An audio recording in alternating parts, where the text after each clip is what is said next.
Assalamualaikum warahmatullahi wabarakatuh. Selamat berjumpa lagi dengan saya Zainur Rahman. Di video kali ini saya akan unboxing ZTE Blade A72.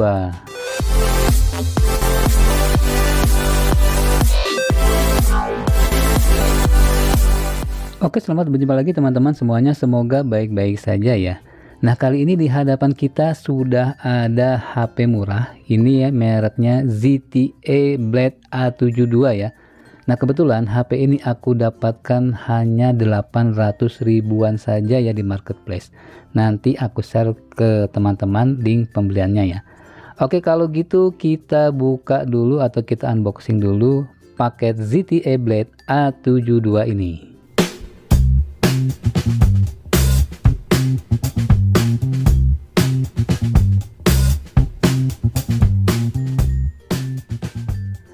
Nah, ini dia paket ZTE Blade A72. Jadi aku belinya ini sekalian dengan temper glassnya ya. Karena aku lihat di video lainnya itu tidak ada pelindung layar yang disediakan ya. Biasanya kan kalau kita beli HP itu sudah ditempelin itu ya, sejenis temper glass maupun yang dari plastik. Tetapi ini kelihatannya tidak ada ya.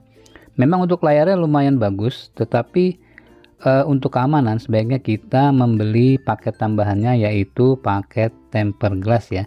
Jadi nanti aku kasih linknya. Di situ ada untuk pembelian temper glass ya. Kebetulan ini temper glassnya ada di satu toko, jadi kita langsung beli barengan ya. Nah, ini dia ZTE Blade A72 ya. Di sini ditulisnya softcase ada di dalam box ya. Mungkin ada yang beranggapan softcase-nya itu ada di luar. Jadi ini sudah termasuk softcase di dalam box ya. Biasanya sih nggak ada tulisan begini ya, karena memang kalau HP yang murah lainnya itu selalu ada ya. Oke, ini kita lihat dari sisi pinggirnya ya, ada tulisan email. Kemudian di sini ada keterangan ya, keterangan singkat untuk layarnya. Pengecasan 22,5 watt dan sudah UFS 2.2. Baterainya masih 5 ribuan ya, tetapi nanti kita lihat di dalamnya.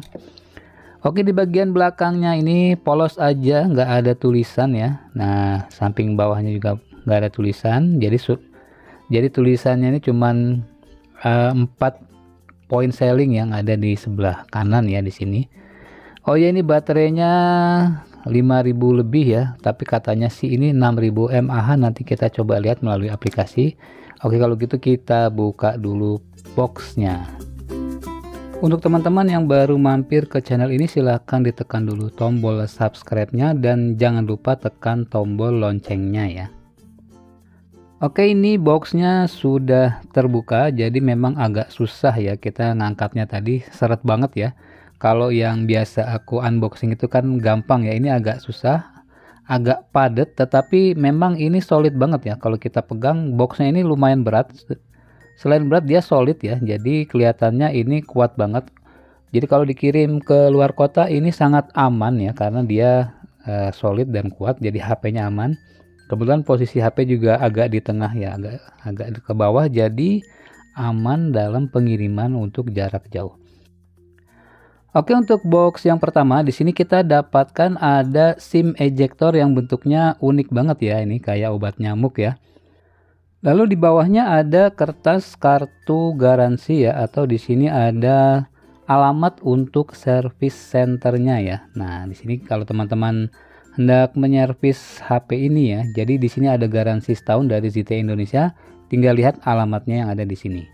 Kemudian di sini ada ZTE Blade A72 Quick Start Guide ya. Nah, di sini kalau teman-teman mau baca-baca tentang HP ini ya, silahkan dibaca ya. Nah, oke. Selanjutnya ini ada softcase ya. Ya, softcase untuk HP ZTE Blade A72. Jadi hampir semua HP yang harganya sangat terjangkau itu ada bonus softcase-nya. Wah, ini dia softcase-nya teman-teman ya. Jadi ini softcase-nya lumayan tebal dan kuat ya. Nih kalau kita lihat ya, jadi cukup aman kalau kita pasang ke HP kita. Oke, sekarang kita beralih ke HP-nya. Nah, di sini ada key point selling yang sama dengan tulisan pada box luar tadi ya.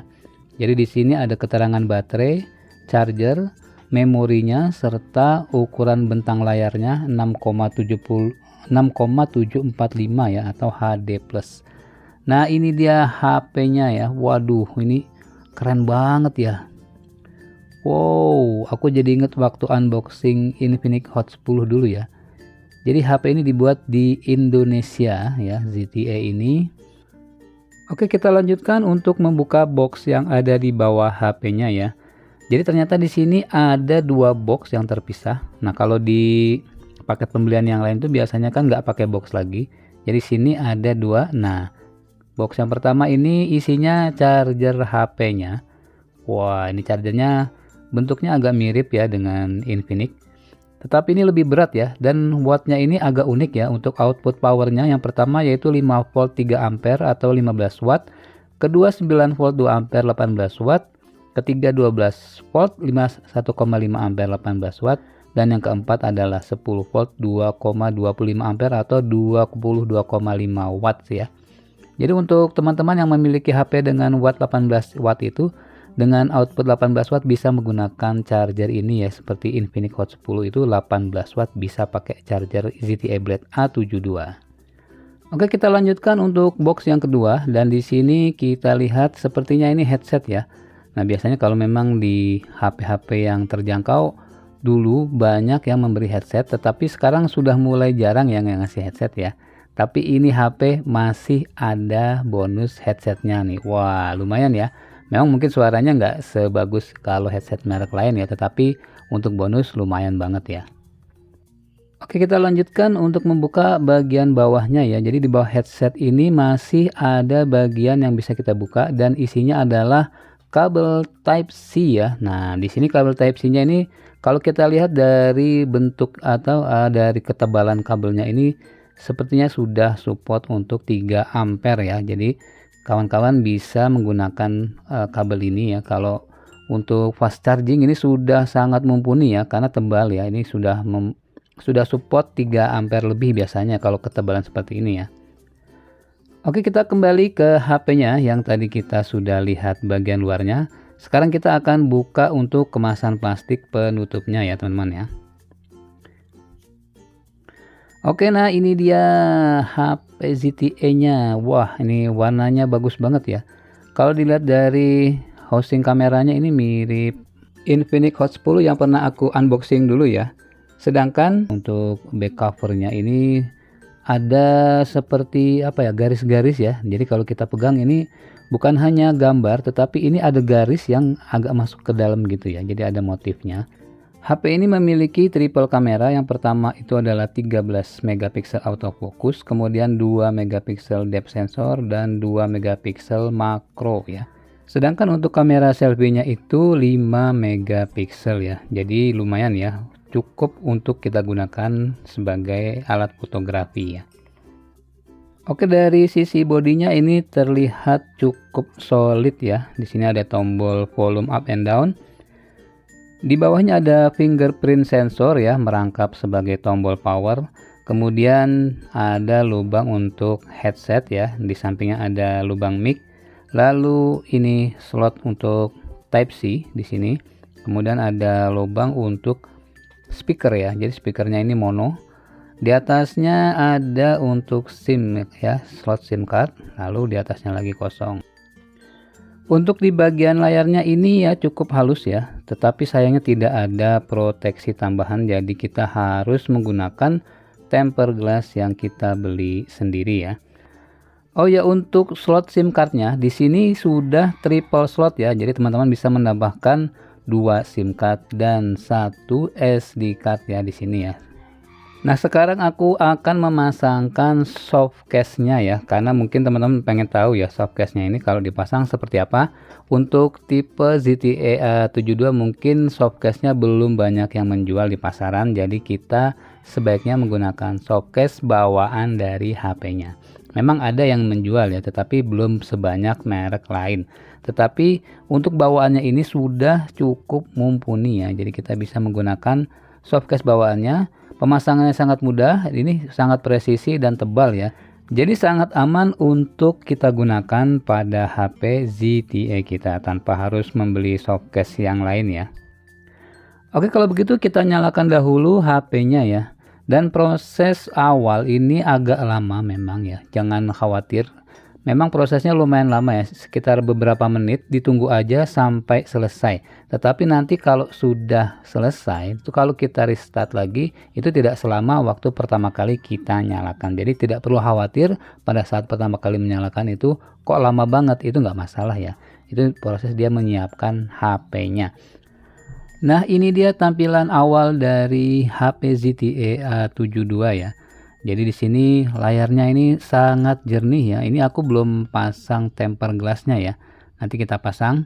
Tetapi untuk sekarang aku mau lihat dulu seperti apa tampilannya tanpa tempered glass. Ini sangat jernih dan layarnya juga sangat responsif ya.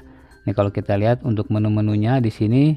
Untuk loading awal itu kadang dia kayak mikir dulu ya, itu mungkin proses di awal aja ya. Maklum karena ini RAM-nya ini hanya 3 GB. Jadi sebaiknya kita segera tingkatkan menjadi 5 GB yaitu dengan RAM tambahan ya. Caranya klik di sini lalu kita geser slide RAM yang diperlukan ini. Nah, nanti akan bertambah 2 GB jadi totalnya 5 GB. Jangan lupa restart HP-nya untuk mengaktifkan RAM tambahan ini ya. Oh ya, untuk kapasitas penyimpanannya ya, pada saat awal kita nyalakan di sini ada free 115 GB ya, karena ini yang aku beli yang 128 GB kapasitas internalnya ya. Jadi kalau teman-teman ingin beli, aku sarankan yang 128 sekalian ya, karena sangat lega dan harganya itu selisihnya dikit banget ya dengan yang 64. Jadi kita bisa menginstal banyak aplikasi di HP ini dibanding dengan yang internalnya hanya 64 GB. Adapun untuk baterainya pada saat kita nyalakan di sini masih ada sekitar 60% ya. Nah, baterainya ini kalau di aplikasi device info ini terbacanya itu 6000 mAh ya. Jadi kemungkinan memang ini baterainya ini mendekati 6000 mAh. Jadi daya tahannya itu cukup untuk kita gunakan seharian, bahkan tidak habis ya kalau digunakan seharian ya. Adapun untuk versi Android-nya ini masih menggunakan Android 11 ya. Jadi ini menguntungkan juga ya karena RAM-nya hanya 3 GB ya. Jadi untuk Android 11 ini ya masih lumayan bagus lah ya pada saat kita menggunakan RAM yang kecil ya. Sebab kalau RAM-nya itu kurang dari 4 GB itu kalau Android 12 ke atas mungkin sudah keteteran ya, berat banget ya. Oke, pada OS bawaannya di sini ada pilihan wallpaper ya. Ini cukup menarik juga wallpapernya. Jadi kita bisa mengganti dengan wallpaper bawaan yang cukup bagus ya. Kebetulan tampilan layarnya juga ini, wah ini jernih banget ya. Oke ya. Sangat memanjakan mata walaupun harganya juga sangat murah. Jadi perlu diperhatikan harga awal dari HP ini ya sebelum didiskon itu adalah 1,8 juta. Ya, jadi kenapa didiskon? Mungkin karena sudah ketinggalan ya dari segi OS-nya maupun RAM-nya yang hanya 3 GB itu. Jadi HP ini kebetulan dikeluarkan di tahun 2022 dan sekarang mungkin sudah ketinggalan ya, sudah ketinggalan dari kompetitornya, makanya harganya dibanting jauh banget ya dari harga aslinya yang 1,8 menjadi hanya 800 ribuan saja nih. Ya, ini sangat-sangat murah ya. Jadi kita bisa mendapatkan HP yang harusnya harganya 1,8 tetapi kita cukup membayar hanya 800 ribu saja. Adapun skor Antutu dari HP ZTE Blade A72 ini adalah 230.000 lebih ya. Jadi ini sudah cukup untuk memainkan game-game modern saat ini ya, seperti PUBG Mobile, kemudian Free Fire untuk Mobile Legend. Mungkin kalau untuk yang berat seperti Genshin ya jangan ya, kasihan HP-nya juga ya, RAM-nya cuma 3 GB ya. Jadi game-game yang ya mungkin yang grafisnya tidak terlalu tinggi ini sudah cukup mumpuni ya. Untuk spesifikasi singkatnya seperti yang tertera di layar ini ya. Dan ini adalah kamera dari ZTE Blade A72 ya. Jadi fitur-fiturnya ini sudah cukup lengkap ya. Bahkan di sini ada kamera pro-nya juga ya, teman-teman ya. Jadi untuk HP dengan harga di bawah 1 jutaan ini sudah cukup lengkap fitur kameranya. Sekarang aku mau coba mengambil foto di dalam ruangan ya dengan penerangan dalam ruangan. Kita lihat hasilnya seperti apa ya. Nah, ini aku coba zoom. Wah, ini lumayan ya. Ini kameranya lumayan bagus ya teman-teman ya, jadi detailnya ini kelihatan banget ya. Nah ini, jadi ini kamera yang 13 megapikselnya, bukan yang makronya ya, walaupun jaraknya tidak terlalu jauh. Kalau makro itu kan di sini hanya 2 megapiksel, mungkin agak kurang ya. Nah ini hasil dari foto biasa ya, dari kamera yang 13 megapikselnya. Adapun ini adalah hasil video dari kamera belakang ZTE Blade A72 ya. Saat ini sedang mendung, jadi cahayanya mungkin kurang terang ya. Ini aslinya seperti ini ya, memang lagi mendung. Nah ini aku coba zoom ya, pecahnya seperti apa. Ya, di sini zoomnya bisa sampai 10 kali zoom ya. Cuman ya begini. Tapi lumayan ya, untuk HP yang di bawah 1 jutaan ini, aku nilai ini sudah sangat cukup ya untuk kita gunakan sebagai alat fotografi ya, untuk mungkin ya untuk vlogger-vlogger pemula atau YouTuber pemula juga bisa diandalkan ya, walaupun harganya sangat murah.